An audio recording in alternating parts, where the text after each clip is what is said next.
Assalamualaikum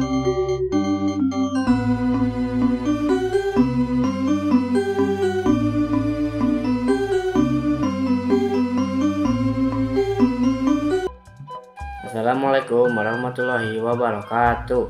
Hadirin anu dipika hormat, tepangkeun nami abdi Rizky Rismawan. Abdi ti kelas 9C bade ngadugikeun biantara ngeunaan pentingna ngajaga kebersihan lingkungan.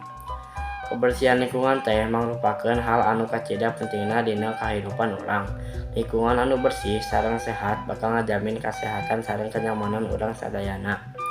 Kukituna ngajaga kebersihan lingkungan sanes ngan ukur tugas pamarentah, tapi tanggung jawab urang salaku warga masyarakat.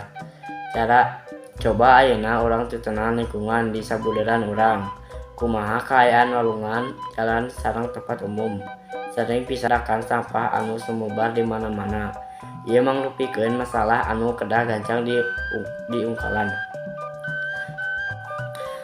Sampah anu sumebar salian ti ngotoran oge tiasa nyebabkeun rupa-rupa penyakit sareng banjir.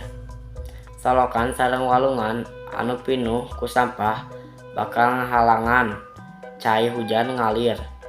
Cai bakal ngalimpah ka jalan sareng ka imah urang. Kukituna urang kedah ngamumule kabersihan lingkungan ku cara micin sampah kana tempatna, ngabersihan solokan, melah tatangkalan, ngadaur ulang sareng ngolah sampah organik. Mugi aku ngajaga kebersihan lingkungan, urang tiasa nyiptakeun lingkungan anu sehat, nyaman sareng lestari. Pikeun sareng generasi anu bakal datang. Hayu urang sasarengan ngajaga bumi urang pikeun ngahirupan anu langkung sae. Sakitu anu tiasa kupihatur, mugi aya manfaatna. Punten bilih aya kata anu teu marenah. Wassalamualaikum warahmatullahi wabarakatuh.